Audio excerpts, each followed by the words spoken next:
In today's video, we identify a batch of Games Workshop mystery minis. They were a mystery to us anyway, from the late 1990s and beyond.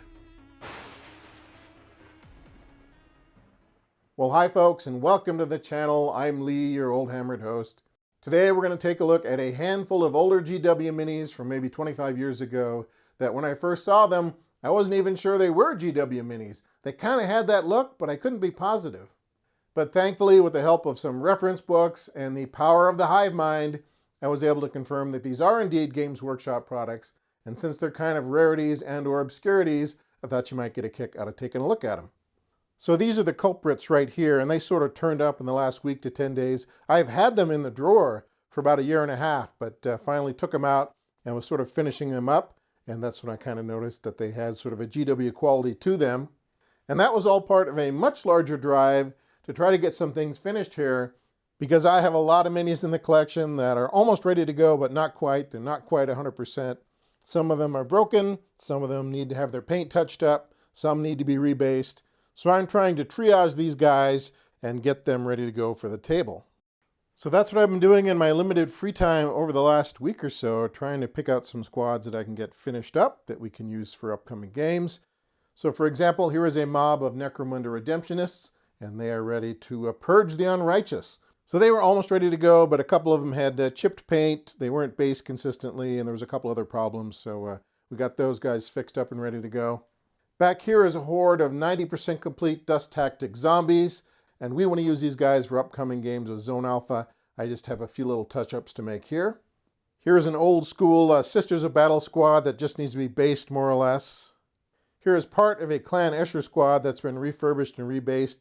I have some more from this original lot, but they all have shotguns and or flamethrowers, so I need to kind of find a heavy stubber somewhere and some Escherites with auto guns or las guns or something like that to round it out. So I'm working on that. But the really big project has been this mob here. So all these guys were purchased at the same time about a year and a half ago. So they were described as, and I quote, painted 28mm post-apocalyptic miniatures Warhammer 40K modern. That's what the description was. So they are basically a mixed bag of 23 figures, none of which I recognized at the time, but they look like they might be useful for wasteland bandits, survivalists, underhive thugs, cyberpunk criminals, or just modern-day gun-toting baddies. So kind of unremarkable, but very useful because you can use them for all kinds of games, and the fact they were already painted more or less was a bonus. They did, however, still need some work, and I assume the whole 23-figure lot must have been rounded up from various sources, second or third hand, because the minis weren't all based the same way. They had some bare metal showing through with a painted chipped or rubbed off. Some had a gloss finish, some had a matte finish. So probably came from 2 or 3 different sources, and then the seller on eBay just sold them all as one batch.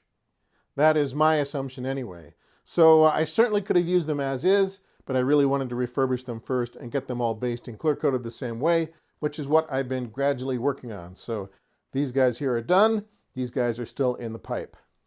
During that process, however, I noticed that several of the figures looked like they might be early GW minis. I was able to ID some by flipping through my old Citadel catalogs, while others I had to rely on the awesome power and collective knowledge of the online Warhammer community. It seems like it doesn't matter how obscure the mini is, somebody out there knows about it, and frankly, I was surprised by a couple of the answers since they were not what I expected. So just for fun, I thought I would show you some of the minis in question, and you can quiz yourself to see if you can identify them before I reveal their true identities. But first, I'll move these other non-GW miniatures out of the way. These are the ones I still need to refurbish and rebase, but when I'm finished, I should have a pretty good reserve of generic adversaries to use in future games. Okay, here's our first batch of GW mystery minis here. These all came from the same army from around 1997. Do you know where they're from? I'll give you a hint. They are part of a Frateris militia band, which is usually led by a preacher in support of the Sisters of Battle.